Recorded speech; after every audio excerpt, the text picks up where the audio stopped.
Hola, hola. Estamos de regreso en esta oportunidad, como ya les había anticipado, con el señor Rafael Micheletti para dialogar acerca de su investigación titulada El fracaso de la no exigencia educativa en Argentina y en particular el caso de Santa Fe. Es una crítica al paradigma pedagógico marxista postestructuralista y las consecuencias que este tiene no solamente sobre el sistema educativo, sino también sobre la sociedad en general. Bienvenido, Rafa. Muchas gracias, Miriam, por invitarme nuevamente. Un placer estar acá. No, por favor, habíamos quedado en que íbamos a profundizar algunos puntos que ya lo habíamos desarrollado en el plan que presentó la Mesa de Educación en Santa Fe, pero bueno, yo ya los leí en el bloque anterior, estos dos puntos del mérito, del esfuerzo, que ustedes ya vienen planteando, o que ya lo plantearon, mejor dicho, en ese plan, pero a través de esta investigación me pareció sumamente importante e interesante profundizar un poquito más en lo que es el corazón de tu investigación, ¿no es cierto?, que es el mérito y la meritocracia. Pero antes de profundizar en estos temas, me gustaría que para aquellas personas que no tienen el manejo cotidiano de este lenguaje filosófico, pedagógico, y ¿cómo les explicaríamos qué es esto del paradigma marxista postestructuralista? Bueno, lo primero que hay que decir es que siempre que uno analiza la realidad u observa la realidad, lo hace a través de un modelo mental, ¿no? Así es. Todos tenemos, consciente o inconscientemente, sí, más o menos, pero siempre nuestro tenemos... cerebro se maneja una imagen ámbito del mundo, de cómo funciona el mundo, y ese modelo mental a través del cual vemos la realidad influye en la manera en que interpretamos esa realidad. Así es. Siempre hay un paradigma, un modelo. Y lo llamativo de lo que ha pasado en la Argentina en las últimas décadas es que parece haber un paradigma oculto, un paradigma no del todo explicitado, no del todo claro, que es muy hegemónico. Ese ocultamiento justamente lo hace más hegemónico porque lo hace más inmune a las críticas. Así es, al estar oculto, claro, subyace a través del discurso, de las ideas, de las decisiones políticas. Claro, aparece a través de subteorías con nombres poco claros, pedagogía crítica, pedagogía del cuidado. ¿Y quién va a estar en contra de la crítica, del pensamiento crítico? ¿Quién va a estar en contra de cuidar a los alumnos? Y que además se arraigó mucho en América Latina, ¿no? Ahora, a través de esas subteorías hay detrás de todo eso un paradigma que una de las cosas que yo intento hacer en el artículo que vos mencionaste es ponerle nombre, identificar ese paradigma.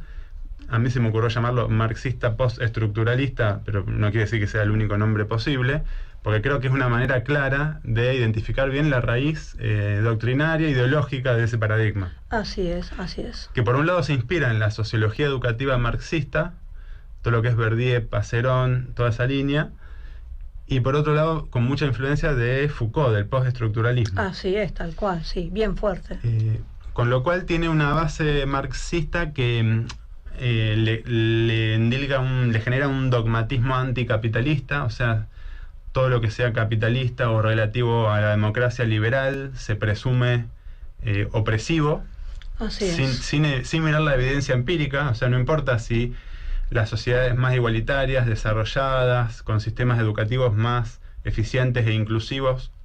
Un modelo que se me ocurre y que me viene a la mente porque es el que siempre está en el tapete es Finlandia, no es el único. Y que vos lo desarrollás ahí muy bien y hacer una fuerte crítica. Me encanta esa distinción que haces, que no es todo como se cree y bueno.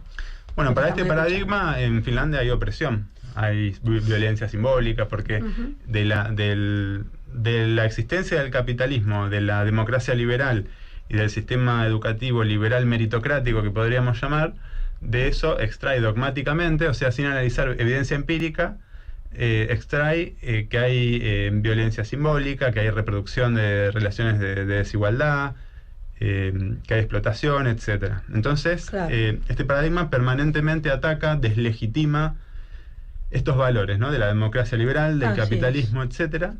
Y por otro lado, la mano postestructuralista, que tiene que ver con esta idea de Foucault de el saber es poder, pero no el saber es poder como influencia de la persona, sino como dominación, sometimiento del prójimo. Sobre el otro. Entonces, todo saber es arbitrario, es una forma de relativismo.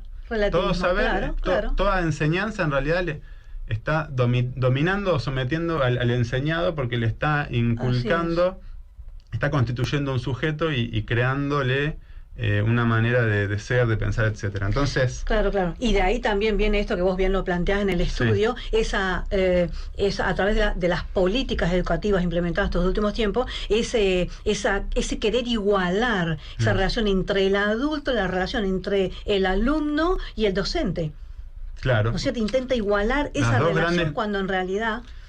Claro, las dos grandes consecuencias de este paradigma son, por un lado, justificar el adoctrinamiento político, porque ¿qué ocurre? Es lo que se llama teoría de la reproducción. El sistema educativo reproduce las relaciones de fuerza desiguales del capitalismo, con lo cual, en última instancia, para poder, según esta teoría, para poder terminar con la injusticia, mejorar la educación, tenés que acabar con el capitalismo. Así es. Acabar con el capitalismo es acabar con la libertad, e implica un posicionamiento político, ideológico, unívoco, que es el de la extrema izquierda, del marxismo en sentido amplio. Y la otra gran consecuencia, más allá de la justificación del adoctrinamiento político, tiene que ver con esto que vos mencionabas, el facilismo, ¿no? Si enseñar es oprimir, si calificar es estigmatizar, si la exigencia educativa estigmatiza o reproduce la desigualdad, bueno, entonces no le exijamos a nadie. El que no aprendió, escondamos. El que no aprende, escondámoslo, que no se note. Si no aprendió y no sabe, que no se note, para que no quede señalado, estigmatizado. Así es. Con lo cual, bueno, es un poco lo que lo vivimos en Argentina desde hace décadas, 30, 40 años, adoctrinamiento político. Así es. Un proceso largo eso, ¿no? Largo y lento, tan lento que un día nos despertamos y lo tenemos tan arraigado en el discurso social, en el discurso político. Y hablando de discurso político, quiero, porque es lo que veníamos diciendo, ¿no? Hay esta visualización entre la relación conceptual que se describe, o que vos estás describiendo, pero tiene un reflejo a nivel doctrina política partidaria. Y en este sentido, bueno, lo hemos visto, ¿no es cierto?, con algunas expresiones de nuestro presidente, pero también hay otras voces, como yo te decía, desde lo filosófico, que hay una postura es justamente contraria a esto que vos estás planteando.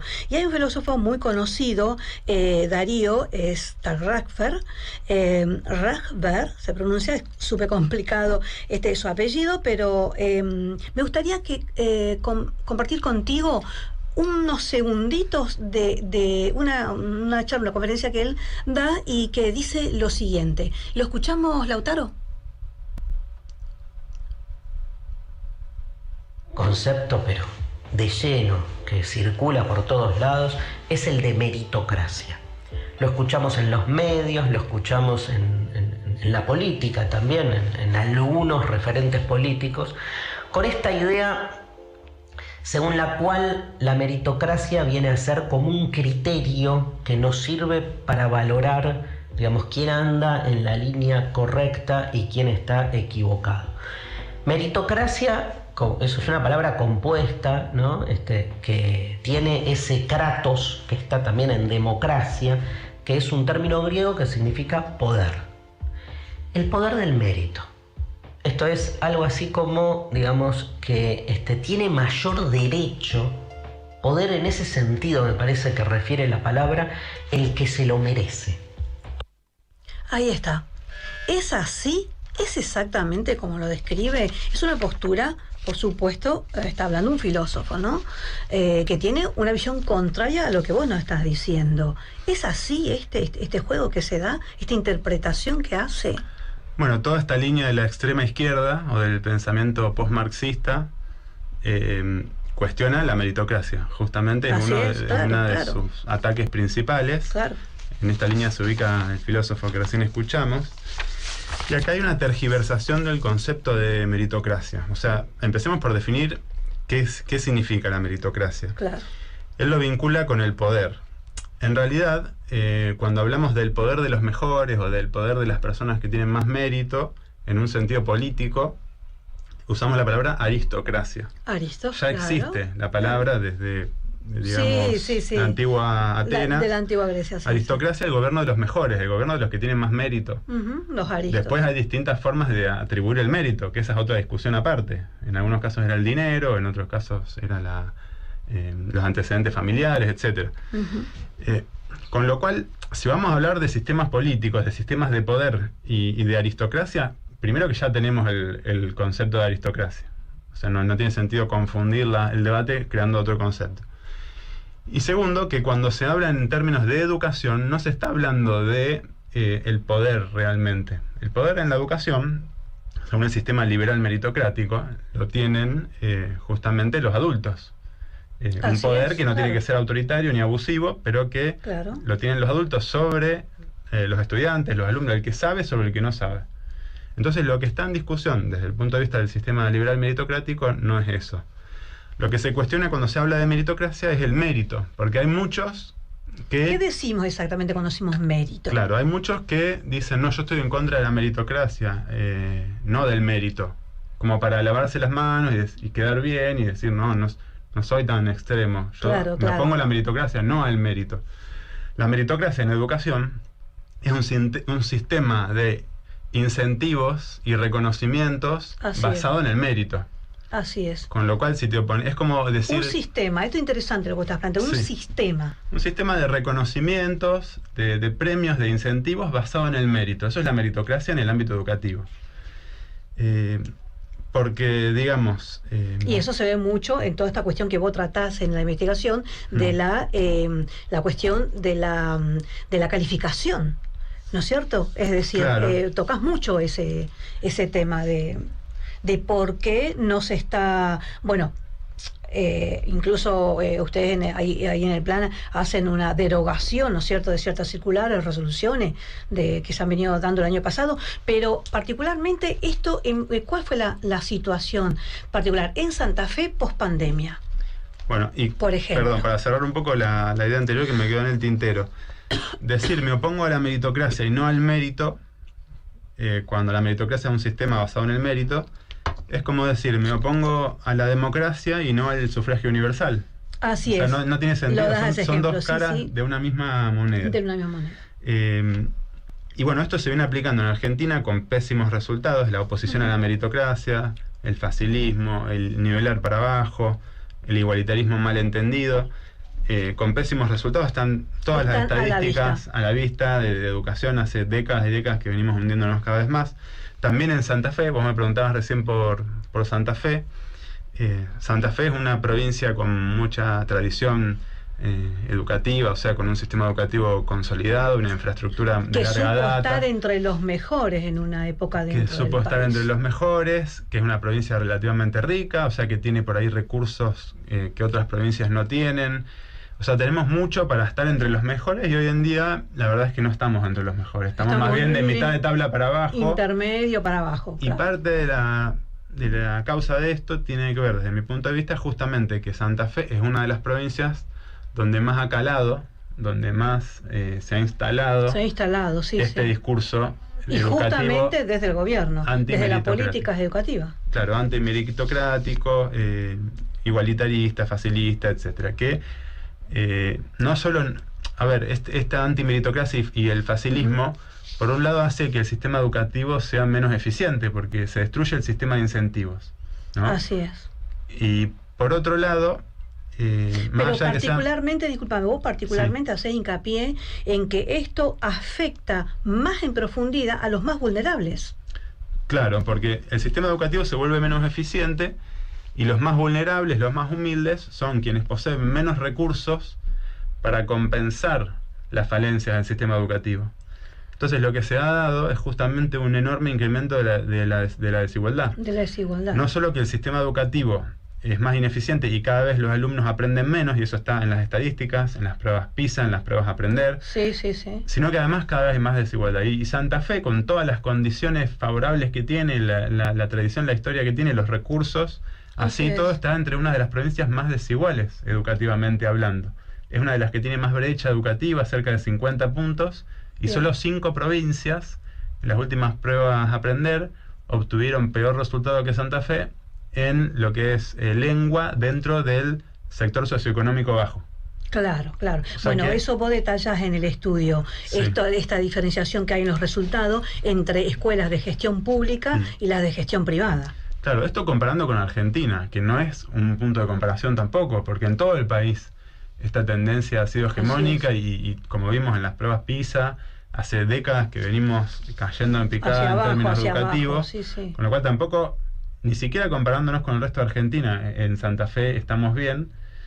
Bueno, es para preocuparse. Por eso primero hay que empezar a identificar, a mencionar con nombre y apellido lo que vos decías, sí, este paradigma, ¿no? Y poder analizar sus resultados y cambiarlo por un paradigma que funcione, que haya funcionado o que funcione en otras partes del mundo, adaptándolo a nuestra realidad, pero con sentido común. O sea, se habla mucho de Finlandia. Bueno, Finlandia es una sociedad muy meritocrática, un sistema educativo ultra meritocrático y ultra inclusivo al mismo tiempo. Entonces, claro, vayamos a un sistema inclusivo como el de Finlandia, pero no destruyamos la meritocracia y no destruyamos los sistemas de incentivos, porque no va a haber eficiencia educativa y va a haber más desigualdad.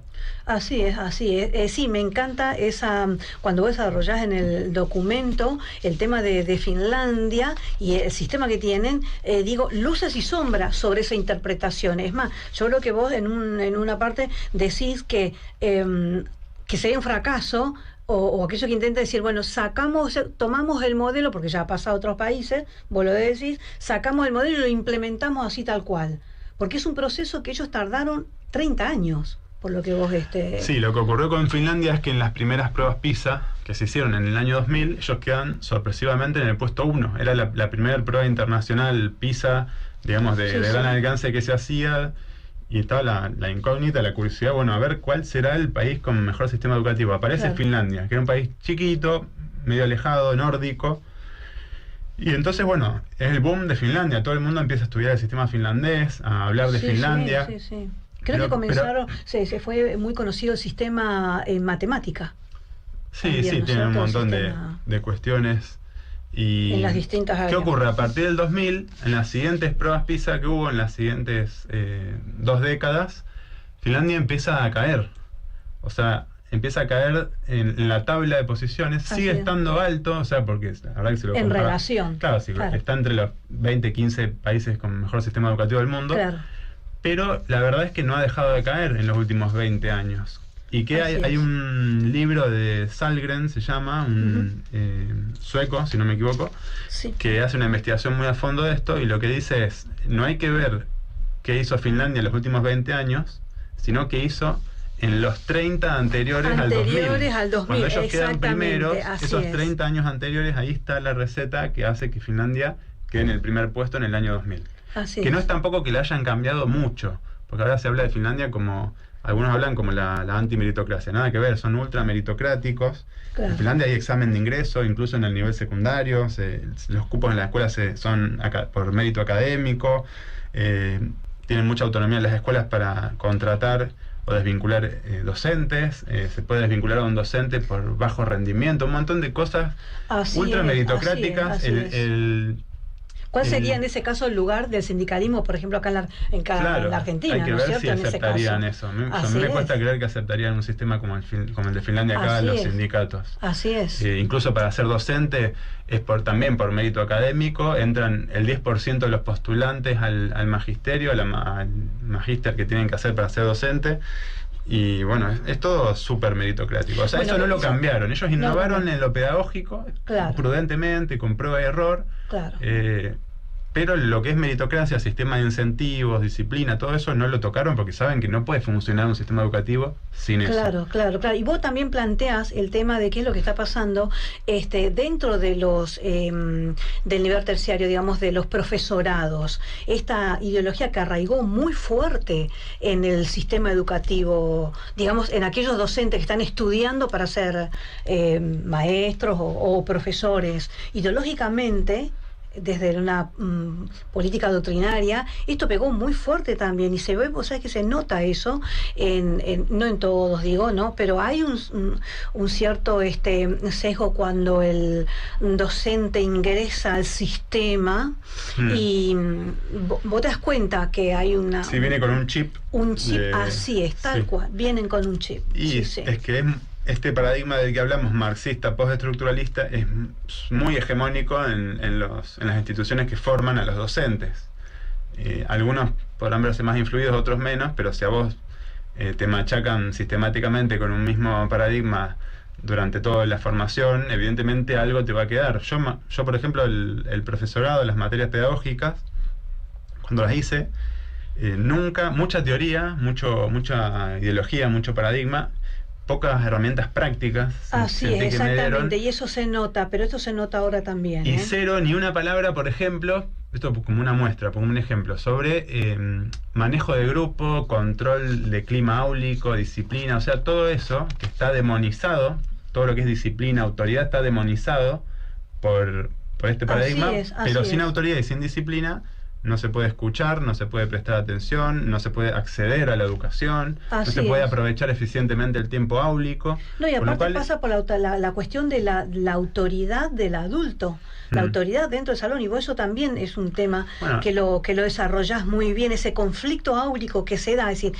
esta idea afecta no solamente, vos decís, en lo macro, sino que en lo micro también, o sea, en la vida áulica y en la vida institucional, la violencia, la agresión... Sí, los docentes no salen formados sin herramientas en general, sin herramientas para esto, ¿no? Para ejercer su autoridad como docentes, para ordenar el aula, que es un prerequisito. No es que eso sea todo, pero sin eso no podés avanzar, no podés enseñar.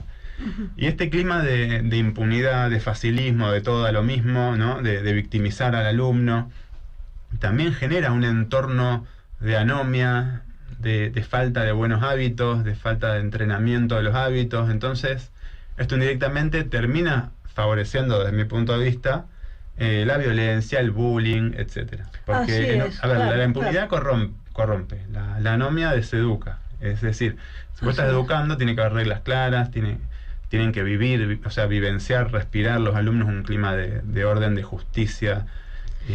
Bueno, ahí está. Yo creo que esas palabras que acabas de decir, orden, justicia, disciplina, justamente es lo que esta ideología está o ha destruido.